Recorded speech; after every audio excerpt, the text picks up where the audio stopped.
स्वागत है आपका फिर से हमारे चैनल बिलियंस 53 में। तो हमने इसके प्रीवियस लेक्चरों में गणित चतुर्थ प्रश्न पत्र में हमने गणित का सिलेबस देखा था, क्या क्या पढ़ना है क्या क्या नहीं। तो चलिए आज के इस वीडियो लेक्चर से हम लोग एमसीक्यू क्वेश्चन स्टार्ट करते हैं। तो जो भी सेकंड सेमेस्टर वाले हैं उन्हें क्या करिए, शेयर कर दीजिए हमारे इस चैनल को और चैनल को सब्सक्राइब कर लीजिए। डिस्क्रिप्शन बॉक्स में टेलीग्राम का लिंक है, वहाँ से जुड़ सकते हैं पीडीएफ डाउनलोड करने के लिए। तो आपको पता है गणित भी क्या होता है, 25 नंबर का होता है। साइंस भी 25 नंबर का हमने पूरा पढ़ा दिया है। तो जाइए उसका लिंक इस वीडियो के डिस्क्रिप्शन बॉक्स में, पहले साइंस की तैयारी करिए, उसके बाद चौथे पेपर गणित की तैयारी कर लीजिए। तो एमसीक्यू हम लोग पढ़ेंगे। एमसीक्यू आता है आपका 5 नंबर का आता है और 6 नंबर का अति लघु उत्तरी और 7 क्वेश्चन आता है 2-2 नंबर का, यानी कि 14 नंबर का आपका आता है लघु उत्तरी। तो गणित का यही आपका पेपर पैटर्न है। तो चलिए गणित देखिए, ऋण पूर्णांक संख्या क्या है। तो देखिए -3/5 -5 0 -√7। तो देखिए पूर्णांक क्या होते हैं, जैसे एक संख्या रेखा मान लीजिए गणित में होती है एक संख्या रेखा ऐसे, तो यहाँ पे होती है आपकी 0, फिर इधर 1, इधर 2, इधर 3, इधर 4, ऐसे बढ़ते बढ़ते प्लस अनंत तक जाता है। और इधर -1 -2 क्या होता है, अंकों का मान घटते चला जाता है, यानी कि इसकी वैल्यू घटती चली जाती है। तो देखिए ऋण पूर्णांक क्या होता है, मतलब जो देखिए 0 1 2 3 4 5 को क्या कहते हैं, पूर्णांक कहते हैं। और माइनस वाले को भी क्या कहेंगे, इधर माइनस लगा देंगे तो इसको ऋण पूर्णांक कहेंगे, और इधर इधर वाले क्या कहेंगे, धन पूर्णांक कहेंगे। धन इसमें देखिए परिमेय संख्या नहीं लाना है, ए बाई बी के रूप में नहीं लाना है, या दशमलव वाले को पूर्णांक नहीं कहेंगे, ये धन पूर्णांक हो जाता है। और इधर 0 के बाएं साइड ऋण पूर्णांक हो जाता है, तो इसी को हम लोग ऋण पूर्णांक कहते हैं। तो देखिए ऑप्शन में -3/5 क्या है, परिमेय संख्या है। ये क्या है, परिमेय संख्या है, तो ऋण पूर्णांक पूछा, ये उत्तर होगा नहीं। अब -5 क्या है, ऋण पूर्णांक है, तो ये ऑप्शन नंबर बहुत सही हो जाएगा। 0 भी देखिए क्या है, 0 न परिमेय है न अपरिमेय है। फिर -√7 क्या है, तो 7 का आप वर्गमूल निकाल पाएंगे, नहीं निकाल पाएंगे, दशमलव में आएगा, ठीक है। और माइनस लगा है ऑलरेडी, तो ये क्या है, एक अपरिमेय संख्या है। तो ऋण पूर्णांक संख्या क्या है, -5 है। आशा करते हैं आप लोगों को कॉन्सेप्ट समझ में आ रहा होगा। नहीं समझ में आ रहा है, आपको कोई भी टॉपिक पढ़ना है अलग से, तो कमेंट में लिख सकते हैं, आपको किसी भी सब्जेक्ट का डीएलएड से। दूसरा 9 12 18 का लघुत्तम समापवर्त है। तो 9 12 18 का है, ऐसे गुणनखंड विधि से निकाल लीजिए। 3 से काट दीजिए, 3 3 की 9, 3 चौक के 12, 3 छक्के 18। फिर 3 से काट दिए, 3 एकम 3, फिर 4 ही रहेगा, 3 2 6। फिर आपका 3 से काट देंगे, 2 से काट देंगे, 2 एकम 2, 2 दूना 4, 2 एकम 2, फिर 2 2 दूना 4, 3 12 3 36। ऑप्शन नंबर ब सही हो जाएगा। तीसरा देखिए, निम्नलिखित में कौन परिमेय संख्या नहीं है। परिमेय संख्या किसे कहते हैं, जो पी बाई क्यू के रूप में डिनोट किया जा सके, where q is not equals to 0। यानी कि क्यू अगर 0 हो जाएगा तो क्या आ जाएगा, p/0। तो 0 से किसी संख्या में भाग देंगे तो वैल्यू 0 हो जाएगी, तो ये ना परिमेय होगी ना अपरिमेय हो जाएगी। लेकिन पी बाई क्यू के रूप में रहेगी तो परिमेय संख्या होगी। तो परिमेय संख्या कौन नहीं है, तो बताएंगे। तीसरा का उत्तर क्या हो जाएगा, देखिए 22/12 भी क्या है, परिमेय है। 0.8 भी क्या है, परिमेय है। कैसे, ऊपर नीचे 100 से गुणा करिए, देखिए तो ऊपर हो जाएगा 78, नीचे हो जाएगा 100, तो ये भी एक परिमेय संख्या है। लेकिन पाई क्या है, 22/7, इसका वैल्यू होता है 3.16। तो ऐसे आपका क्या हो जाएगा, 3.16, ऐसे बढ़ते चला जाएगा, 1 6 3 2 5, इससे बढ़ता चला जाएगा। ये क्या हो जाएगा, ये हमेशा ऐसे बढ़ते हुए चला जाएगा, तो ये परिमेय संख्या नहीं है। तो पाई क्या है, परिमेय संख्या नहीं है। पाई क्या है, अपरिमेय संख्या है। पाई क्या है, अपरिमेय संख्या है। और देखिए 5 करड़ी में 6, तो 5 और √6 को क्या करेंगे, इसका जब वर्गमूल निकालेंगे तो 6 गुणे 6 6 6 को 36, और 2 जोड़ा बन जाएगा, इसका एक जोड़ा, तो नीचे उत्तर इसका 6 हो जाएगा। तो 5/6 भी क्या होता है, परिमेय संख्या होता है। पूछा कौन नहीं है, तो ऑप्शन नंबर 100 से हो जाएगा, परिमेय संख्या पाई नहीं है। नेक्स्ट प्रश्न देखिए, चौथा 9.5 स्क्वायर का मान है। तो क्या हो जाएगा, देखिए डायरेक्ट आप 95 का स्क्वायर निकाल लीजिए, 95 का। तो 5 5 25, 5 9 45, 46 47 हो जाएगा, तो 475 लिख लीजिए। और फिर 9 5 45 को 5 हासिल 4 हो जाएगा, और 9 9 81, और 4 85 हो जाएगा। तो 5 7 5 12, 2 हासिल 1, 5 5 10, 1 हो जाएगा, फिर 9। तो देखिए 9.5 है, तो 2 अक्षर पे दशमलव, तो 90.25। तो 90.25 ऑप्शन नंबर अ से हो जाएगा, 90.25। नेक्स्ट प्रश्न देखिए, पांचवा, वर्ग 40 से 50 ये इसको पढ़ते हैं वर्ग, इसको पढ़ते हैं इंटरवल, जो बीच में दिया है डैश इसको पढ़ते हैं इंटरवल। 40 इंटरवल 50, 40 अंतराल 50, यानी कि 40 और 50 के बीच का मध्य बिंदु वर्ग चिन्ह है। 40 हो गया, 45 हो गया, 50 हो गया, इनमें से कोई नहीं। तो बताएंगे पांचों का उत्तर क्या हो जाएगा। तो देखिए 40 और 50 का मध्य बिंदु, तो 40 देखिए 40, 41, 42, फिर 43, फिर 44, फिर 45, ऐसे करते करते 50 तक। तो पूछा मध्य बिंदु, तो 1 2 3 4 5, ठीक है, तो आपका क्या हो जाएगा 45 हो जाएगा। जैसे आपसे पूछा जाए 1 से 10 तक के बीच में मध्य बिंदु क्या हो जाएगा, तो 5 हो जाएगा। 5 के बाद 5 पॉइंट इधर जोड़ देंगे, 5 पॉइंट इधर घटा देंगे तो 1 आ जाएगा। उसी प्रकार इसको हम लोग मध्य बिंदु निकालने के लिए क्या हो जाएगा 45 हो जाएगा। छठवां देखिए, निम्न में अभाज्य संख्या क्या होती है। अभाज्य संख्या वो होती है जो स्वयं से कटे और एक से कटे। तो एक से और स्वयं से कौन कौन कट रहा है उसी को अभाज्य संख्या कहेंगे। देखिए 8 2 4, तो ये अभाज्य संख्या होगी नहीं। 11 2 3, ये क्या हो जाएगी अभाज्य संख्या हो जाएगी। चलिए 3 7 9, देखिए ये 9 क्या होगा 3 से कट जाएगा, ये 3 से कट जाएगा, तो इसमें एक भाज्य संख्या भी हो जाएगा, तो ये भी गलत हो जाएगा। देखिए 7 7 से कट जाएगा, 5 5 से, और 6 3 से। तो देखिए ये 6 क्या हो 3 से भी कट रहा है, 6 से भी कट रहा है, 1 से भी कट रहा है, यानी कि इसका 2 से ज़्यादा गुणनखंड हैं 6 के, और इसका गुणनखंड हो जा रहा है, तो इसीलिए हम लोग इसको अभाज्य संख्या नहीं कहेंगे।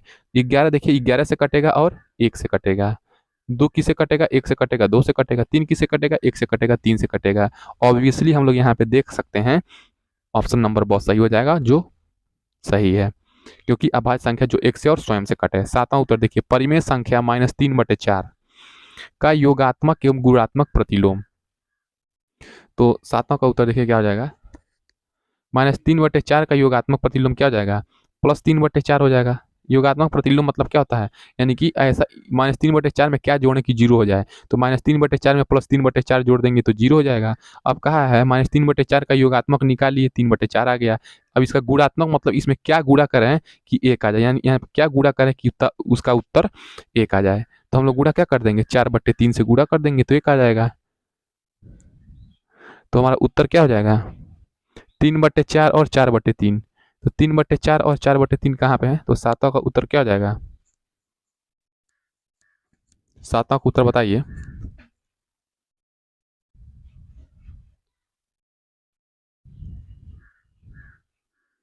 सातवां का उत्तर ऑप्शन नंबर 1 3/4 और -4/3। 3/4 और इसका गुणा कर देंगे हम लोग किससे, -4/3 से। प्रतिलोम भी करना है ना, तो -3/4 और -4/3।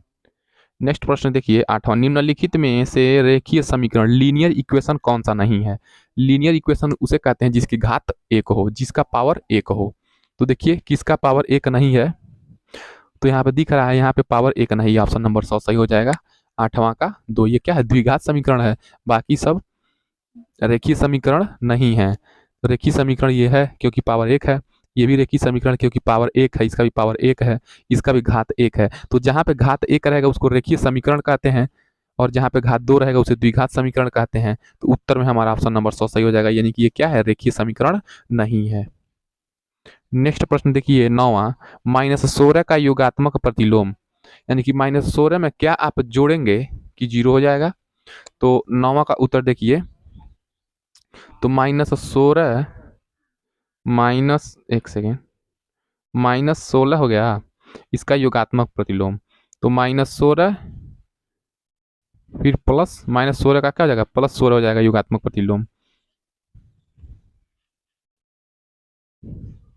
तो इसमें है ही नहीं, इनमें से कोई नहीं, ऑप्शन नंबर 2 सही हो जाएगा।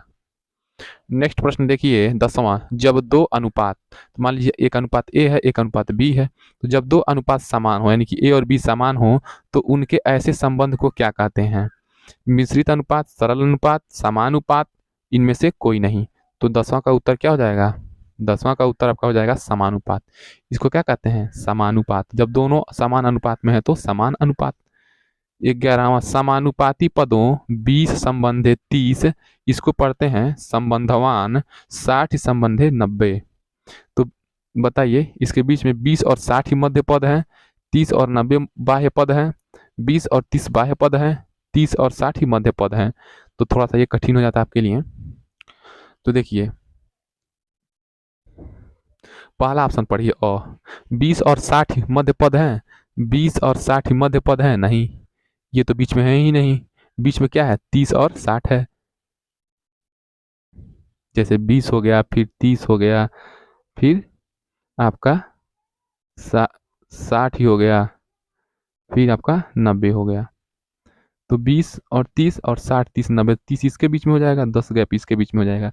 देखिए तो 20 और 60 ही मध्य पद हैं, तो 20 और 60 इसमें है ही नहीं, तो 20 और 60 है ही नहीं, तो इसका मतलब क्या हो जाएगा, 20 यहाँ पे है, तो 20 और 60 ही मध्य पद है ही नहीं।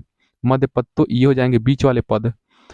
30 और 90 बाह्य पद हैं, 30 और 90 बाह्य पद हैं, ऐसा तो है ही नहीं। देखिए 30 और 90 बाह्य पद थोड़ी हैं, 20 और 90 क्या है, देखिए ये 20 और 90 बाह्य पद हैं, तो ये भी ऑप्शन गलत हो जाएगा। 20 और 30 बाह्य पद हैं, अब देखिए 20 और 30 बाह्य पद, तो 20 और 30 ये बाह्य पद है नहीं, ये तो स्टार्टिंग वाले पद हैं, यानी कि ये भी गलत है ऑप्शन। अब क्या कह रहा है, 30 और 60 ही मध्य पद हैं, देखिए 30 और 60 ही मध्य पद हैं, यानी कि ये बीच में है, तो 30 और 60 ही मध्य पद हैं, ऑप्शन नंबर 2 सही हो जाएगा। नेक्स्ट प्रश्न देखिए, प्रश्न नंबर 12 है, 25, 75, 500, 1000 समानुपात में नहीं है क्योंकि, समान अनुपात में नहीं है क्योंकि यहाँ कोई बाह्य पद नहीं है। बाह्य पदों का गुणनफल बराबर मध्य पदों का गुणनफल नहीं है। बाह्य पदों का गुणनफल बराबर मध्य पदों का गुणनफल, ठीक है।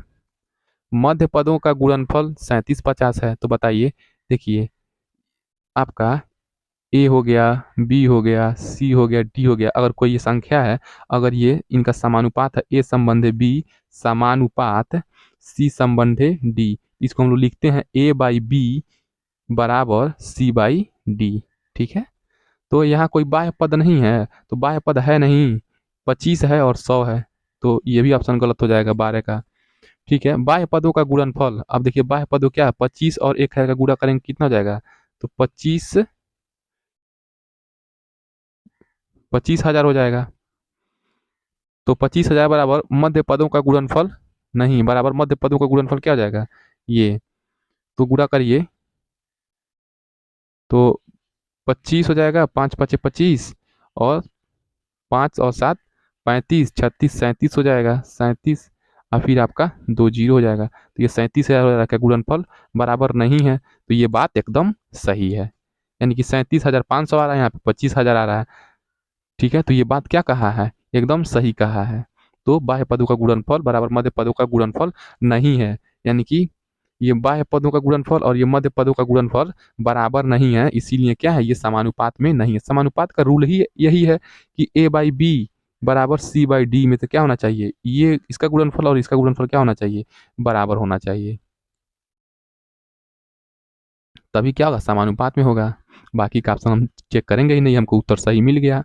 बाह्य पदों का गुणनफल, देखिए बाह्य पदों का गुणनफल क्या हो जाएगा, फिर 25,000 हो जाएगा, और फिर बराबर मध्य पदों का गुणनफल क्या हो जाएगा, 35,700 आया था लगभग, तो ये क्या बराबर, बराबर है ही नहीं, कुछ का बराबर, तो ऑप्शन गलत हो जाएगा। मध्य पदों का गुणनफल 37, 50 है, अब मध्य पदों का गुणनफल देखिए 75 गुणे 500, तो 0 0, 5 5 25 को 5 हासिल 2 बचा आपका, और 35 36 37, देखिए यहाँ पे 37,500 आ रहा है, ये 50 दिया है, 37 50 दिया, एक जीरो और रहता तब सही रहता, यानी कि ये भी ऑप्शन गलत है, इसका मतलब ऑप्शन नंबर बहुत सही हो जाएगा। आशा करते हैं आप लोगों को समझ में आ रहा होगा।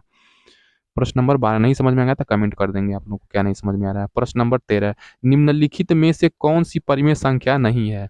परिमेय संख्या किसे कहते हैं, जो पी बाई क्यू के रूप में डिनोट कर दें, आज जिसे हम लोग नहीं कर पाएंगे वो परिमेय संख्या नहीं होगी। तो माइनस करड़ी में 3/2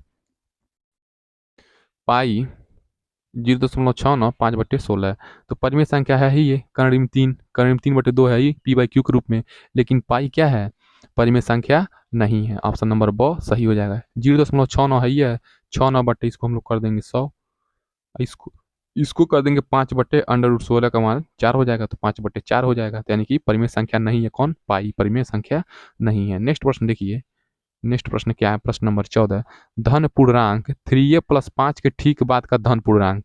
देखिए मैंने आपको बताया पूर्णांक यानी इंटीजर्स, तो पूर्णांक देखिए ये संख्या रेखा है आपका, और यहाँ पे जीरो है, दाहिनी साइड आपका क्या होता है, धन पूर्णांक होता है। जैसे एक हो गया, दो हो गया, फिर यहाँ पे तीन हो गया, यहाँ पे चार हो गया, ऐसे बढ़ते बढ़ते अनंत तक जाता है, धन अनंत। और यहाँ पे ऋण पूर्णांक माइनस एक, माइनस दो, माइनस तीन, माइनस चार, ये सब क्या है, ऋण पूर्णांक है। ये पॉजिटिव इंटीजर्स हैं, ये निगेटिव इंटीजर्स हैं।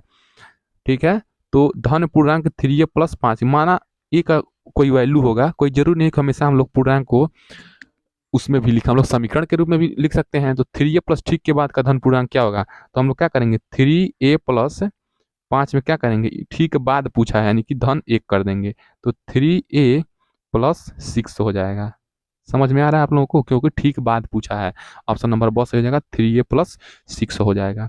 नेक्स्ट प्रश्न देखिए 15, निम्नलिखित में योगात्मक तत्समक है। कैसा, एडिटिव आइडेंटिटी कहते हैं इसको, एडिटिव आइडेंटिटी।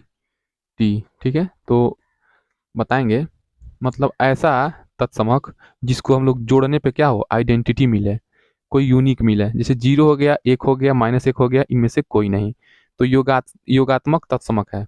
15 का उत्तर क्या हो जाएगा, देखिए जैसे 6 है, अब 6 में जीरो जोड़ेंगे फिर भी 6 मिलेगा, तो ये यूनिक वैल्यू मिल रही है ना, इसी को 6 में, यानी कि जीरो को आप किसी भी चीज में जोड़ेंगे यानी कि योगात्मक करेंगे तो वो क्या होगा, हमेशा तत्समक मिलेगा, हमेशा क्या मिलेगा, आइडेंटिटी मिलेगा। नहीं होता है कि हमारे ये कुछ आइडेंटिटी है इसे खराब मत करिए, तो ये क्या मिल जाएगी, आइडेंटिटी मिलेगी। तो जीरो को हम लोग जोड़ेंगे किसी में भी तो वो योगात्मक तत्समक होता है। इस जीरो को क्या कहते हैं, योग का तत्समक अवयव कहते हैं, क्या कहते हैं।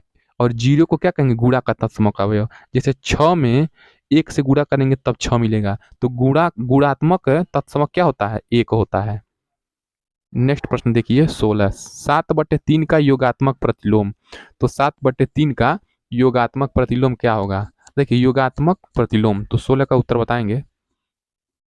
तो मतलब 7/3 में क्या जोड़ेंगे कि आपका जीरो आ जाएगा, तो 7/3 में हम लोग जोड़ देंगे -7/3, बराबर क्या हो जाएगा, जीरो हो जाएगा। देखिए ये इससे कट जाएगा, ये इससे कट जाएगा, इसका मतलब 7/3 का योगात्मक प्रतिलोम क्या हो जाएगा, -7/3 हो जाएगा। तो ऑप्शन नंबर ब सही हो जाएगा। ऑप्शन नंबर ब देखिए ये -7/3।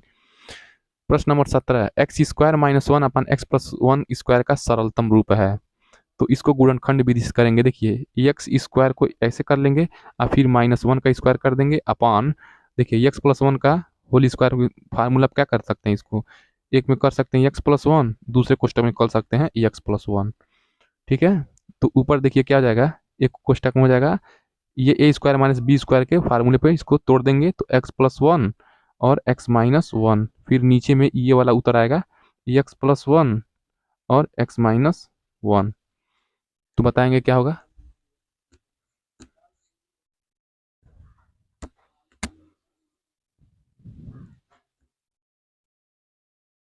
एक सेकंड ये मिस्टेक हो गया, हाँ इसको तोड़ देंगे तो ऊपर हो जाएगा x+1 x-1 और नीचे क्या हो जाएगा x+1 का होल स्क्वायर। दो घात है तो एक घात यहाँ पे कट जाएगा, तो क्या जाएगा x-1 ऊपर बच जाएगा और x+1 नीचे बच जाएगा, यानी कि x-1 अपन x+1, x-1 अपन x+1, ऑप्शन नंबर अ सही हो जाएगा। नेक्स्ट प्रश्न देखिए, प्रश्न नंबर 18 है। प्रश्न नंबर 18 क्या है, 6 और 54 का मध्यानुपाती है। देखिए कोई संख्याएं ए बी सी डी, अगर इनका हम लोग मध्यानुपाती निकालेंगे तो क्या होगा बताइए।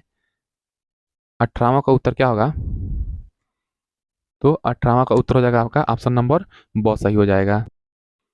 तो इसका उत्तर हो जाएगा 18 का ऑप्शन नंबर ब सही हो जाएगा। मध्यानुपाती का फार्मूला किसको किसको याद है कमेंट करके बताएंगे। b/2a होता है।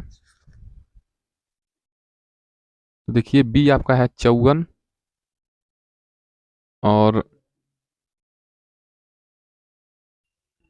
ए है आपका 6, तो 9 बार में कट जाएगा और फिर 2 यहाँ पर आएगा 2b/a, तो 9×2 = 18 हो जाएगा। ठीक है, नेक्स्ट प्रश्न देखिए, प्रश्न नंबर 19, किसी पूर्ण संख्या में से शून्य घटाने पर प्राप्त होती है। 0 1 वही संख्या, ऋणात्मक वही संख्या। तो 19 का उत्तर क्या बताएंगे। तो देखिए किसी पूर्ण संख्या में से घटाएंगे तो क्या मिलेगा आपको, वही संख्या मिलेगा। तो पूर्ण संख्या मान लीजिए आपका हो गया 2 हो गया, तो 2 में से शून्य घटाएंगे तो क्या मिलेगा, 2 ही मिलेगा। 5 में से शून्य घटाएंगे तो क्या मिलेगा, 5 ही मिलेगा। तो पूर्ण संख्या के बारे में जानना जरूरी है। तो 0 1 2 3 यही सब क्या होता है, होल नंबर होता है। पूर्ण संख्या मतलब 0 1 2 3 ऐसे सोवान धन अनंत तक। तो कोई भी किसी भी पूर्ण संख्या में से शून्य घटाइए तो इतने संख्याओं में से शून्य घटाइए, वही संख्या मिल जाएगी। ऑप्शन नंबर 100 सही हो जाएगा। देखिए 20वां प्रश्न, प्राकृतिक संख्या है -5 2/3 -5/6 करणी में 3। तो प्राकृतिक संख्या किसे कहते हैं, countable number is called natural number. तो ऑल काउंटेबल यानी कि जो अपने अंगुली पर आप गिन रहे हैं उसी को हम लोग क्या कहते हैं, प्राकृतिक संख्या कहते हैं। इसीलिए इसका नाम प्राकृतिक पड़ा है, नेचुरल नंबर पड़ा है, क्योंकि यहाँ पे मनुष्यों ने सबसे पहले 1 2 3 ऐसे गिनना प्रारंभ किया था, इसीलिए प्राकृतिक संख्या कहते हैं। तो ये सदियों से चला आ रहा है। तो 20वां का उत्तर क्या हो जाएगा आपका, 5 हो जाएगा। 5 प्राकृतिक संख्या है। तो चलिए नेक्स्ट प्रश्न हम लोग नेक्स्ट वीडियो से पढ़ते हैं। तब तक चैनल को सब्सक्राइब कर दीजिए और सेकंड सेमेस्टर प्रशिक्षुओं के साथ शेयर कर दीजिए, क्योंकि आपको यहाँ मिलता है free class, free PDF notes, और आपको कोई भी डाउट पूछ सकते हैं, और आपको किस टॉपिक पे लेक्चर चाहिए वो भी कमेंट कर सकते हैं। जय हिंद।